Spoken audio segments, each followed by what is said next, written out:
والله شديد العقاب. إذ يقول المنافقون والذين في قلوبهم مرض غر هؤلاء دينهم ومن يتوكل على الله فإن الله عزيز حكيم.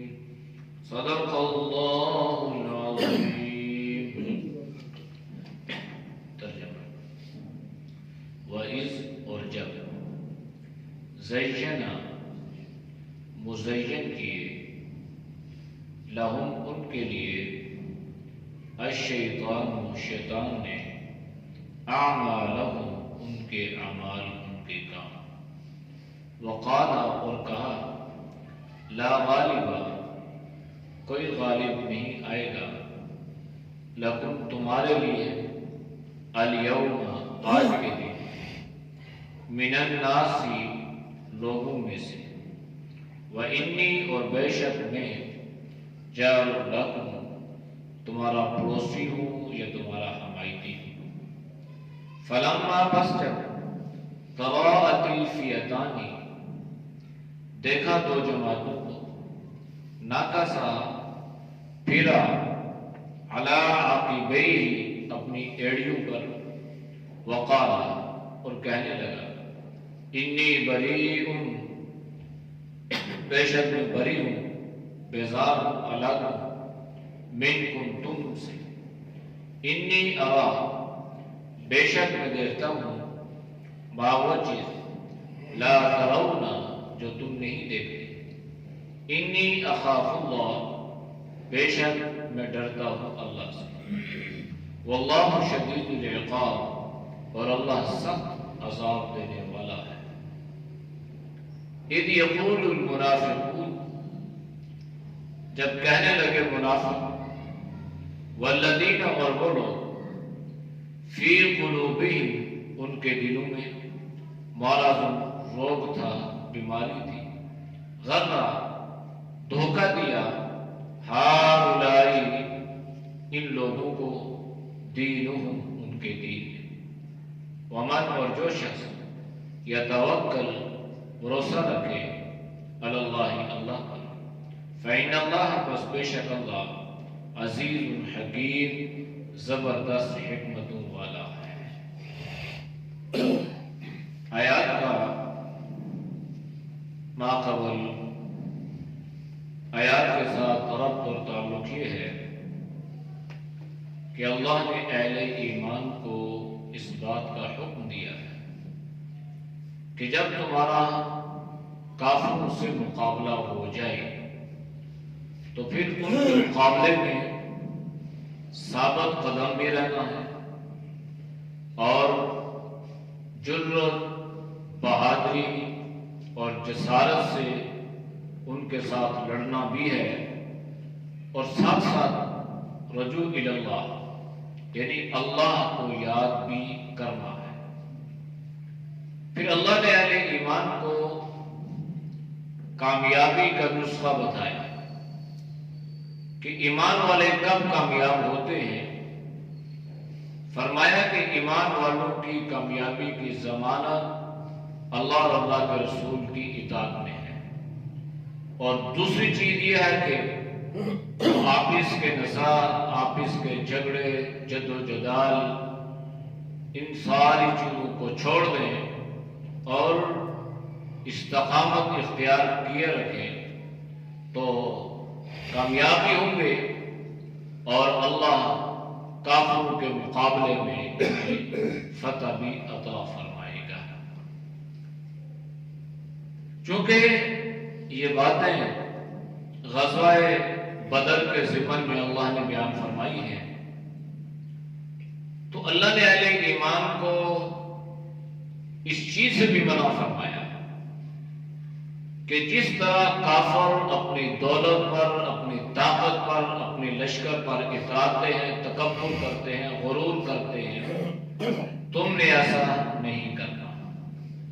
تم نے عاجزی اور انکساری کو اختیار کرنا ہے. اور یہ اس لیے اللہ نے فرمایا کہ جب ابو سفیان کا لشکر یہاں سے بچ نکلا تو اس نے ابو جہل کو یہ پیغام بھجوا دیا کہ آپ واپس آ جائیں، اب ہمیں ان کے ساتھ لڑائی جھگڑے کی ضرورت نہیں ہے، آپ واپس آ جائیں۔ تو ابو جہل جو تھا یہ تکبر میں مست تھا، لہذا یہ اتراتے ہوئے کہنے لگا کہ جب تک ہم فتح کا جشن نہیں منائیں گے تب تک ہم واپس نہیں آئیں گے۔ اس نے کہا ٹھیک ہے جاؤ پھر۔ اب اللہ نے آج کی آیات میں اس کا ذکر یوں فرمایا وَيَزَيَّنَ لَهُمُ الشَّيْطَانُ أَعْمَالَهُمْ، جب مزین کیا ان کے لیے شیطان نے ان کے کام کو، وقال، اور شیطان کہنے لگا لا غالب لکم اليوم من الناس، آج کے دن تمہارے اوپر لوگوں میں سے کوئی بھی غالب نہیں آئے گا، اور وَإِنِّي جَارٌ لَكُمْ، میں تمہارا حمایتی ہوں۔ ہوا یوں تھا، ان آیات کا پس منظر مفسرین نے یہ بیان فرمایا ہے کہ یہ لشکر جب روانہ ہونے لگا مکہ سے، قریش مکہ کا جو لشکر تھا، تو انہیں اس بات کا اندیشہ اور خطرہ تھا کہ یہاں پر ایک قبیلہ ہے بنو بکر جو ہمارا مخالف ہے، کہیں ایسا نہ ہو کہ ہم چلے جائیں اور پیچھے سے یہ ہمارے بچوں پر اور ہماری عورتوں پر حملہ کر دے۔ یہ خطرات بھی منڈلا رہے تھے، چنانچہ یہ سوچنے لگے کہ ہمیں آگے بڑھنا چاہیے یا نہیں بڑھنا چاہیے، ہمیں جانا چاہیے یا نہیں جانا چاہیے۔ تو شیطان نے محسوس کیا کہ یہ جانے میں ہچکچا رہے ہیں، اور ان کے پیش نظر اس بات کا خطرہ بھی ہے کہ یہ بنو بکر جو ہے، جن کا سردار جو ہے یہ سراقہ بن مالک ہے اور بڑا دلیر ہے، لہذا ایسا نہ ہو کہ وہ ہمارے اوپر حملہ کرے۔ یہ باتیں چل رہی تھی اور ان تذبذب کا شکار یہ قریش مکہ کا لشکر ہو رہا تھا۔ چنانچہ اتنے میں ایک شخص ظاہر ہوا جو سراقہ بن مالک کی شکل میں تھا اور اس کے ساتھ ایک لشکر تھا، اور یہ جو تھا نا یہ اصل میں شیطان تھا، اور اس شیطان نے شکل سراقہ بن مالک کی۔ بعض روایات میں آتا ہے کہ یہ حقیقت میں ایسا نہیں تھا، بلکہ شیطانی وسوسے اور خیالات جو ہے وہ ان کو آنا شروع ہو گئے کہ آپ غالب رہو گے، آپ کے پاس طاقت ہے، آپ کے پاس افرادی قوت ہے، آپ کے پاس اسلحہ ہے، آپ کو گھبرانے کی ضرورت نہیں، آپ سے کون کم بڑھ سکتا ہے اور آپ سے بڑھ کے لڑنے والا کون ہے۔ لیکن بعض مفسرین نے لکھا ہے کہ یہ حقیقت میں ریئل میں ایسا ہوا کہ شیطان سراقہ بن مالک کی شکل میں اس لشکر کے ساتھ آ کر ملا، اور ابو جہل کے لشکر کو کہنے لگا کہ بھائی تمہاری طاقت اور تمہارا اسباب اور تمہارا اسلحہ یہ اتنا زیادہ ہے کہ میں اس بات کو دیکھ رہا ہوں کہ آپ سے بڑھ کر کوئی غالب آنے والا نہیں ہے، تم ہی آج کے دن غالب آؤ گے، تمہاری طاقت ہے، تمہاری افرادی قوت ہے، تمہارے پاس دولت کے اموال ہیں، لہذا گھبرانے کی ضرورت نہیں ہے۔ اور تمہیں جو خطرہ سر منڈلا رہا ہے کہ سراقہ بن مالک کہیں ایسا نہ ہو کہ یہ قبیلہ بنو بکر جو ہے یہ ہمارے اوپر حملہ کر دے، تو رہ گئی بات یہ کہ میں تمہارا حمایتی ہوں، میں تمہارا مددگار ہوں، میں تمہارا پڑوسی ہوں، میں تمہاری عدم موجودگی میں تمہارے گھروں پر حملہ نہیں کروں گا،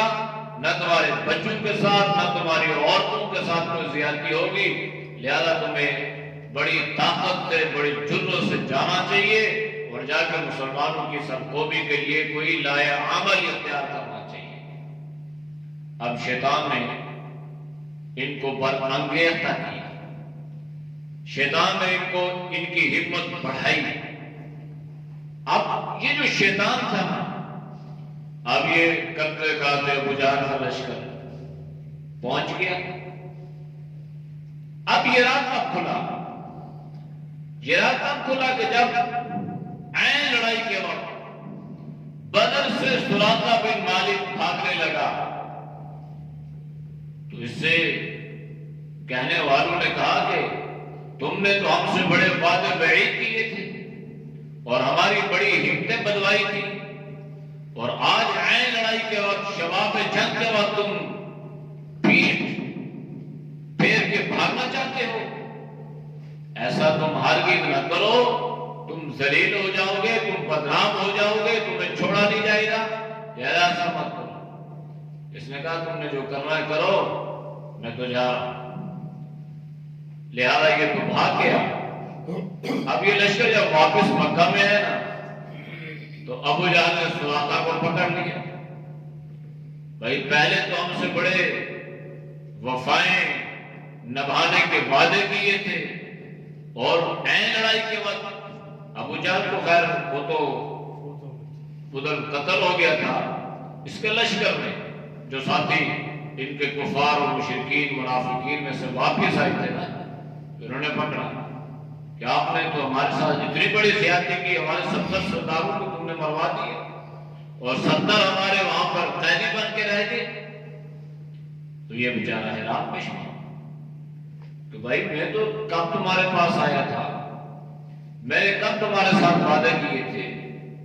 میں تو تمہارے ساتھ یہاں سے بدر کے میدان میں جانا تو درکنار، میں تو تمہارے لشکر کے ساتھ ایک قدم بھی نہیں چلا، اور اگر تمہیں گواہ چاہیے تو پورا مکہ اس بات پر گواہ ہے کہ میں تو گیا ہی نہیں۔ جا کے ہمارے قبیلے والے لوگوں سے پوچھ لو، مکہ میں جو لوگ رہ گئے تھے ان سے پوچھ لو، جب ادھر تم ادھر تھے تو میں ادھر تھا، اور میں تو دو نہیں ہوں، میں تو ایک ہوں، اور یہ بھی نہیں ہے کہ میں حاضر ناظر ہوں، ہر جگہ موجود ہوں، یہاں بھی ہوتا وہاں بھی ہوتا۔ تو جب سراقہ پر لوگوں نے گواہی دی نا کہ یہ تو اس لشکر کے ساتھ گیا ہی نہیں، یہ تو یہاں پر ہی موجود تھا، تو اس وقت ان پہ یہ راز کھلا کہ یہ وہی ہے، یہ وہی تھا کہ جب نبی کریم صلی اللہ علیہ وسلم کے بارے میں دار الندوہ میں رائے لی جا رہی تھی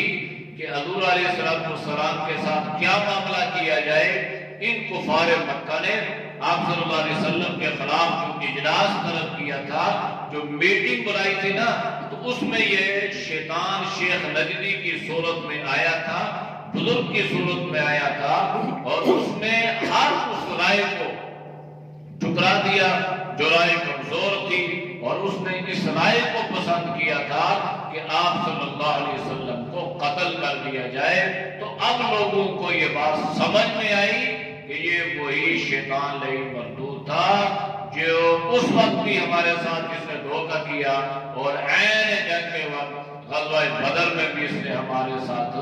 دھوکہ اور فراڈ کیا۔ لہذا اب لوگ سمجھ گئے کہ یہ شیطان تھا۔ تو یہ شیطان جو ہے یہ انسان کو اس طرح برگلاتا ہے، دوست کی شکل میں آتا ہے، دشمن کی شکل میں آتا ہے، خیالات ڈالتا ہے، وسوسے ڈالتا ہے۔ تو قرآن کریم میں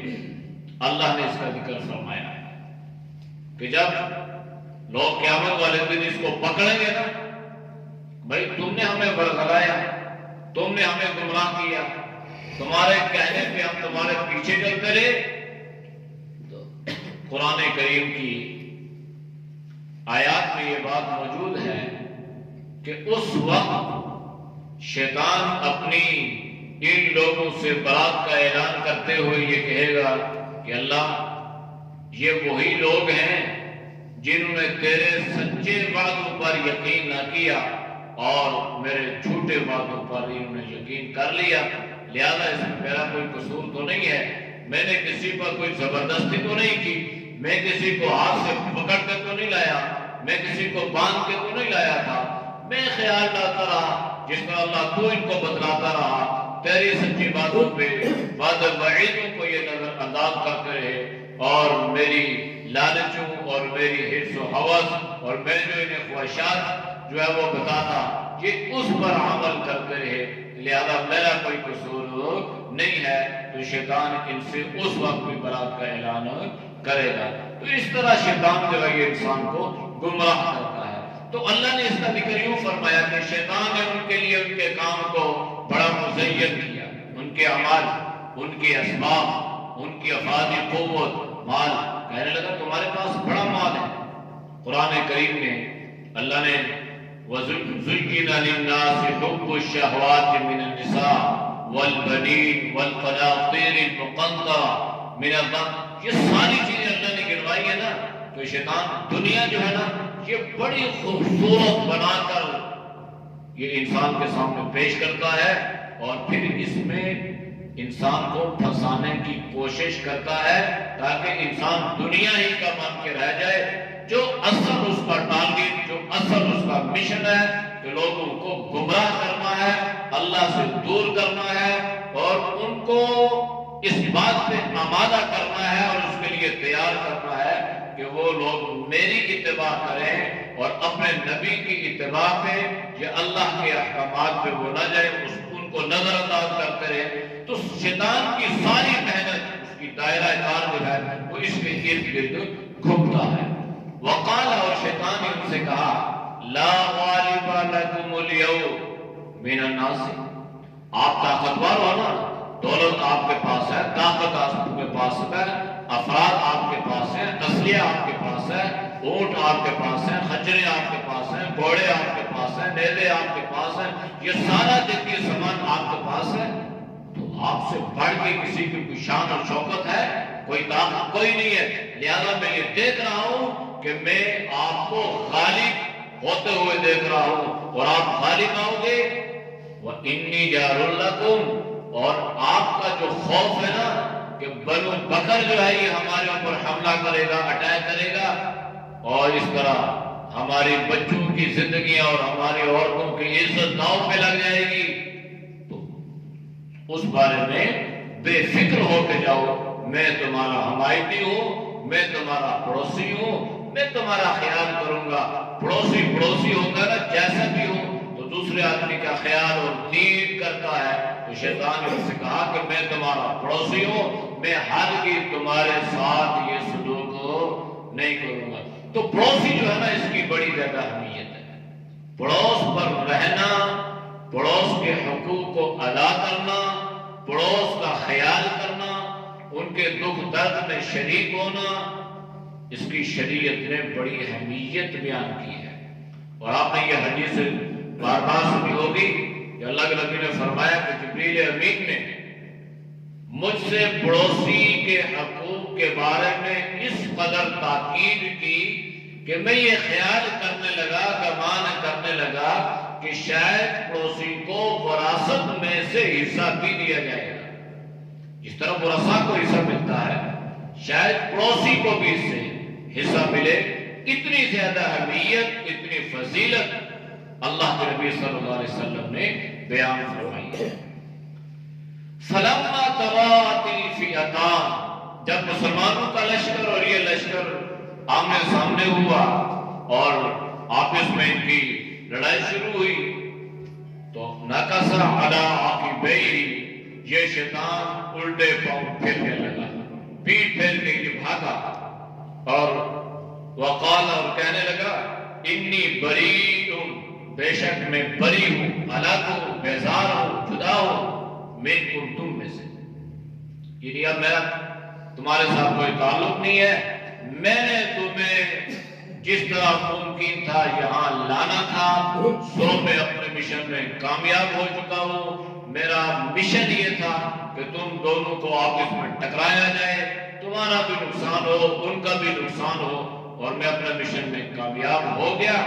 لہذا انی ارا ما لا ترون، بے شک جو میں دیکھ رہا ہوں وہ تم نہیں۔ شیطان نے دیکھ لیا فرشتوں کو اور یہ سمجھ گیا کہ یہ اللہ کے مقرب فرشتے ہیں اور یہ مسلمانوں کی مدد اور نصرت کے لیے اللہ نے اتارے ہیں۔ لہذا جب اللہ کسی کی مدد کے لیے فرشتوں کو اتار دے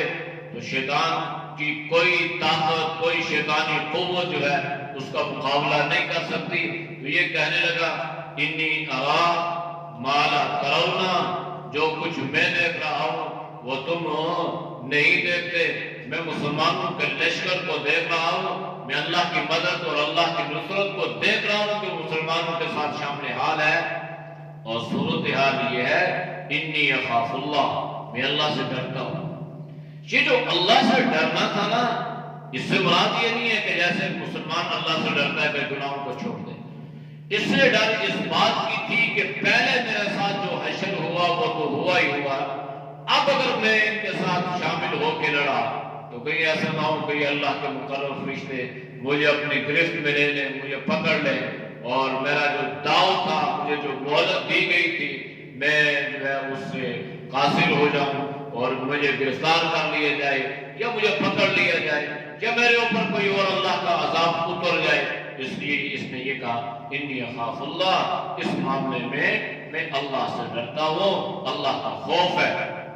واللہ شدید العقاب، اب یہ شیطان کہہ رہا ہے کہ اللہ سخت عذاب دینے والا ہے، اللہ سخت سزا دینے والا ہے۔ ان یقول المنافقون، جب منافق کہنے لگے والذین، اور وہ اچھا جب یہ بھاگ گیا نا تو ابو جہل نے پتہ کیا کہا؟ ابو جہل کہنے لگا کہ یہ مسلمانوں کا ایجنٹ تھا، یہ CIA کا آدمی تھا اور یہ ہمارے ساتھ ویسے ہی مل گیا تھا، یہ اصل میں انہی کا آدمی تھا، لہذا اس کے بھاگنے سے، اس کے رہنے سے ہماری طاقت پر کوئی اثر نہیں پڑے گا۔ اس نے اپنے ساتھیوں کی مزید ہمت بدوائی اور یہ کہنے لگا کہ فکر کی بات نہیں ہے، آپ کے پاس سب کچھ ہے، ہم طاقتور ہیں، ہم ہی غالب ہو کے رہیں گے اور ہم ہی یہاں پر کئی دن تک فتح کا جشن بھی منائیں گے۔ لہذا یہ جو آدمی گیا ہے نا، یہ اصل میں انہی کا آدمی تھا، اس لیے یہ چلے گئے ہیں، ان کے جانے سے ہمیں کوئی فرق نہیں پڑے گا۔ تو اس نے کیا کہا والذین فی قلوبہم، اور ان لوگوں نے جن کے دلوں میں مرض، ایک مرض ہوتا ہے جو بیماری ہوتی ہے، پیٹ میں تکلیف ہو گئی، سر میں، یہ ایک اس سے خطرناک بیماری ہے اور وہ ہے نفاق کی بیماری، نفاق، منافقت کی بیماری۔ اور یہ نفاق اتنی خطرناک چیز ہے، اللہ کے نبی نے فرمایا کہ جو آدمی شہادت کی تمنا نہیں کرتا یا جس کے اندر جذبہ جہاد نہیں ہے، وہ اس نفاق کی بیماری سے بری نہیں ہو سکتا۔ اتنی خطرناک یہ چیز ہے،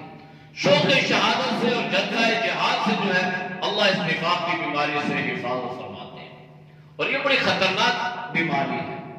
ظاہری یا جسمانی جو بیماری ہے ان کا علاج ہے، اور یہ ایسی خطرناک بیماری ہے کہ یہ دل کا جو روگ ہے، جس میں حسد بھی پیدا ہوتا ہے، جس میں بغض بھی پیدا ہوتا ہے، جس میں گدولت پیدا ہوتی ہے، جس میں نفرتیں پیدا ہوتی ہیں، ان سب کو اللہ نے مرض قرار دیا۔ یہ ساری بیماریاں ہیں اور علماء نے اس کو روحانی بیماری سے تعبیر فرمایا۔ غر ہؤلاء دینہم، انہوں نے کیا کہا؟ یہ کہنے لگے ایک دوسرے کو کہ تمہیں گھبرانے کی ضرورت نہیں ہے، یہ جو مسلمان ہے نا، یہ جس کام میں مبتلا ہے، اس کی وجہ صرف یہ ہے کہ ان کے دین نے ان کو دھوکے میں مبتلا کر دیا ہے، ان کے دین نے ان کو دھوکے میں مبتلا کیا ہے۔ یعنی یہ بیچارے اس دھوکے میں ہے نا کہ یہ ہمارے اوپر غالب آ جائیں گے۔ یہ کیسے ہمارے اوپر غالب آئیں گے؟ یہ بوریا نشین، یہ گدی نشین، نہ ان کے پاس کھانے کے لیے ہے، نہ ان کے پاس پینے کے لیے ہے، نہ ان کے جو ہے وہ جسم پہ ہم کپڑے دیکھتے ہیں، نہ ان کے پاس کوئی اور اسباب ہے، نہ کوئی مال اور دولت ہے، نہ ان کے پاس سواریاں ہیں۔ تو اس تنزن انہوں نے اس طرح کہنا شروع کر دیا کہ یہ ان کی کوئی مجال یا کوئی حیثیت نہیں ہے، یہ دھوکے میں مبتلا ہے۔ اور یہ بات بالکل جب افغانستان پر حملہ ہوا تھا تو کہنے والوں نے یہ کہا تھا کہ بیچارے کیا کریں گے، ان کے پاس کیا ہے، روکی سوکھی کھاتے ہیں، کھانے کے ساتھ یہ روٹیاں کھاتے ہیں، اسلحے کی حالت یہ ہے کہ مشین گن سے زیادہ ان کے پاس اسلحہ بھی نہیں ہے، تو امریکہ اور ساری دنیا کی طاقتیں جو ہے وہ جدید ٹیکنالوجی سے آراستہ اور پیراستہ ہے، وہ تو ایک ہفتے میں ان کا صفایا کریں گی، ٹیس نیس کر دیں گی۔ دنیا نے دیکھ لیا کہ 19-20 سال گزرنے کے باوجود آج کیفیت کیا ہے، آج صورتحال کیا ہے، کہ وہ جو کہہ رہے تھے نا ایک ہفتے کی گیم ہے، ایک ہفتے کا کام ہے، 20 سال گزر چکے، اب تک وہ مزاحمتیں ہو رہی ہیں، لڑائیاں ہو رہی ہیں، اور اب اس بات پہ آ چکے ہیں کہ جناب ہمیں باعزت راستہ دیا جائے، ہم واپس جانا چاہتے ہیں، ہم نکلنا چاہتے ہیں، لیکن عزت کے ساتھ ہمیں یہاں سے رخصت کیا جائے۔ اب وہ لوگ کہتے ہیں کہ جناب اب ہم تمہیں راستہ نہیں دیں گے، تو یہ اللہ کی طاقت ہے۔ تو کبھی بھی کوئی آدمی کسی دوسرے کو یہ نہ سمجھے بھائی تیرے پاس کیا ہے، تیری کیا حیثیت ہے، تیرے پاس نہ مال ہے نہ دولت ہے نہ طاقت ہے۔ یہ جو بوریا نشین یا جو اللہ والے ہوتے ہیں نا، ان کے ساتھ بہت بڑی طاقت جو ہوتی ہے وہ اللہ کی طاقت ہوتی ہے۔ تو جس کے ساتھ اللہ کی طاقت ہو، جس کے ساتھ اللہ کی مدد اور نصرت ہو، یہ دنیا کے لشکر اور دنیا کے اسلحہ کیا کرے گا؟ کچھ نہیں کرے گا۔ ان ساری چیزوں میں تاثیر بھی اللہ چاہے تو ہوتی ہے، ورنہ اللہ نہ چاہے تو نہیں۔ ایٹم میں تاثیر اللہ کی مرضی سے، میزائل میں تاثیر اللہ کی مرضی سے، وہ تب کام کرے گا جب اللہ کی مرضی ہوگی۔ تو اس لیے انہوں نے بڑے گھمنڈ میں نا، تکبر میں، ان کے پاس بیچاروں کے پاس کیا، یہ کیا کریں گے؟ پھر دنیا نے دیکھ لیا کہ انہوں نے کیا کیا اور ان کے ساتھ کیا ہوا۔ پھر اللہ نے ان کا جواب کیا دیا، وَمَن يَتَوَكَّلْ عَلَى اللَّهِ۔ ان کے پاس اسباب تو نہیں ہے، ان کے پاس سواریاں تو نہیں ہیں، ان کے پاس افرادی قوت تو نہیں ہے، ان کے پاس جدید ٹیکنالوجی تو نہیں ہے، لیکن جو ان کے پاس ایمان کی دولت ہے، جو ان کے پاس توکل اور اعتماد کی دولت ہے، اس دولت کا مقابلہ ساری دنیا کی دولتیں نہیں کر سکتی۔ اس لیے اللہ نے فرمایا تم کہتے ہو یہ تھوڑے سے ہیں، ان کے دین نے ان کو دھوکے میں مبتلا کر دیا ہے۔ صورتحال یہ ہے کہ یہ اللہ پر بھروسہ رکھتے ہیں، اور جو اللہ پر بھروسہ رکھتا ہے اللہ کی مدد اس کے ساتھ شامل حال ہوتی ہے۔ اس لیے فإن اللہ عزیز الحکیم، بے شک اللہ زبردست حکمت والا ہے، اور اللہ کی حکمت کا تقاضا یہ تھا کہ مسلمانوں کو اللہ نے مدینہ سے نکالا، بدر میں پہنچا دیا، تعداد میں کم کیا، ادھر سے بڑے لشکروں کو اللہ نے روانہ کروا کے حق اور باطل کا جو مارکا تھا یہ اللہ نے واضح طور پہ ظاہر کر دیا کہ حق کے ساتھ اللہ کی مدد و نصرت ہوتی ہے۔ اگر کوئی اللہ کی مدد کو طلب کرنے کے لیے نکلے، اعلاء کلمت اللہ کے لیے اپنی جان کو ہتھیلی پہ رکھ کے اگر کوئی آدمی نکلتا ہے تو اللہ کی مدد، اللہ کی نصرت اس کے ساتھ شامل حال ہوتی ہے، اور اللہ ان کو عزتیں عطا فرماتا ہے، اور ان کے مقابلے میں آنے والے اگرچہ طاقت کے اعتبار سے کتنے ہی آگے کیوں نہ ہو، اللہ ان کو ذلیل اور رسوا فرما دیتا ہے۔ تو یہ ایک سبق اللہ نے بدر کی صورت میں مسلمانوں کو دیا ہے کہ کفر کی طاقت سے کبھی مغلوب نہیں ہونا، بس آپ کا کام یہ ہے کہ ایمان اور اعتماد کی دولت کو لے کر نکلنا ہے، اللہ کی مدد اور نصرت آپ کے ساتھ شامل حال رہتی ہے۔ مقصد یہ اپنا شیطان کوئی بھی شکل اختیار کر سکتا ہے، اور دوسری بات یہ کیا یہ بھی اللہ سے ڈرتا ہے؟ دیکھیں نا، اللہ سے ڈرنے سے مراد یہ نہیں ہے کہ جس طرح کوئی مسلمان اللہ سے ڈر کے گناہوں کو چھوڑتا ہے، یہ تو اگر اس میں یہ چیز ہوتی تو یہ شیطان ہی نہ ہوتا، یہ تو عابد تھا۔ لیکن یہاں جو اللہ سے ڈرنے سے مراد تھا وہ صرف یہ تھی کہ اس نے کہا کہ چونکہ میں نے فرشتوں کو اپنی آنکھوں سے دیکھ لیا ہے، لہذا اب ان سے تو میں ٹکرا نہیں سکتا، تو مجھے اس بات کا ڈر ہے، خوف ہے مجھے اللہ سے کہ اللہ مجھے کسی عذاب میں مبتلا نہ کر دے، یا اللہ مجھے پکڑ نہ لے، یا اللہ مجھے گرفتار نہ۔ تو یہ کہنا اس کا اس لیے تھا، اس لیے نہیں تھا کہ وہ کوئی پرہیزگار تھا یا اللہ سے ڈرنے والا تھا۔ دوسری جو بات ہے نا، شیطان کو اللہ نے یہ طاقت دی ہے، شیطان کو اللہ نے یہ طاقت دی ہے کہ وہ جس انسان کی چاہے وہ صورت میں وہ شکل میں آ سکتا ہے، اور جس طرح کی شکل اور صورت ہو. جیسے میں نے ذکر کیا کہ نبی کریم صلی اللہ علیہ وسلم کے خلاف اور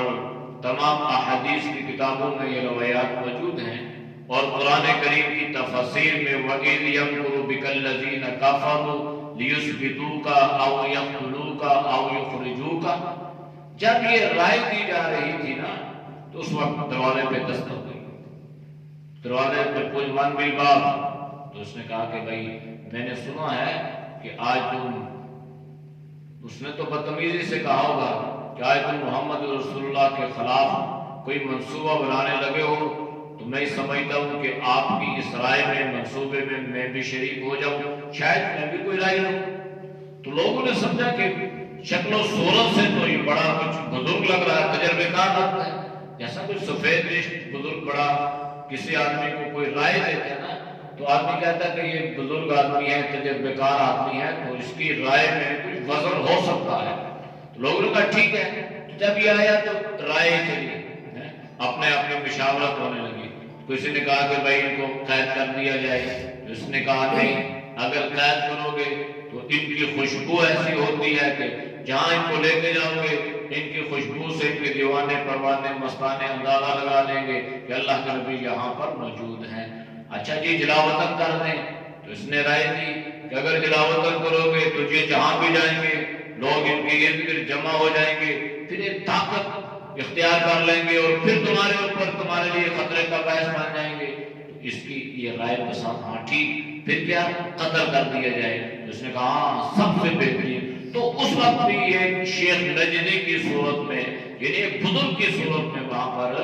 آیا تھا. تو اس لیے اللہ نے اس کو یہ طاقت دی ہے کہ جس طرح چاہے جس کی چاہے یہ شکل و صورت اختیار کر سکتا ہے. اعوذ باللہ من الشیطان الرجیم، بسم اللہ الرحمن الرحیم. وَإِذْ زَيَّنَ لَهُمُ الشَّيْطَانُ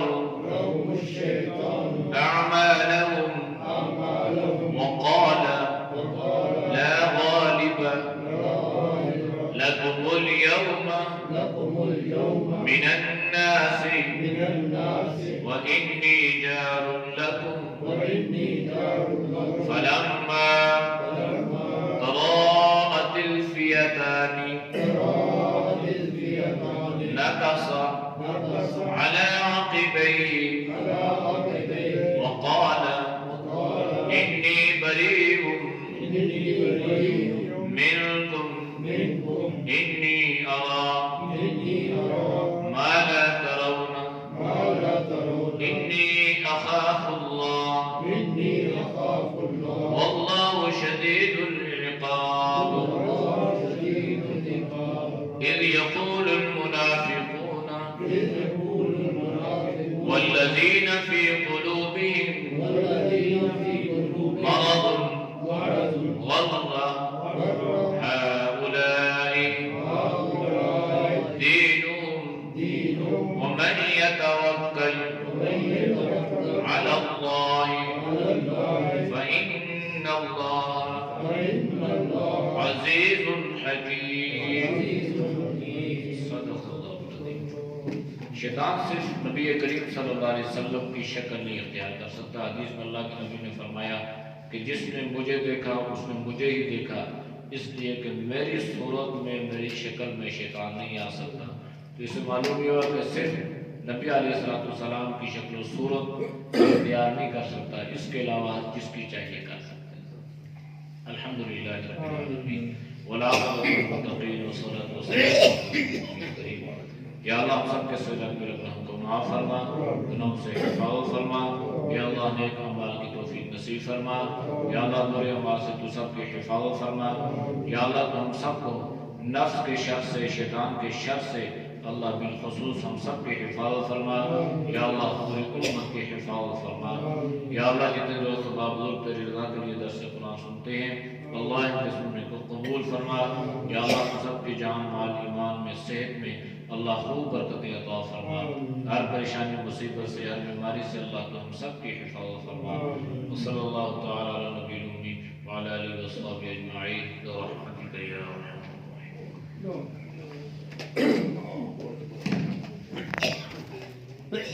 No.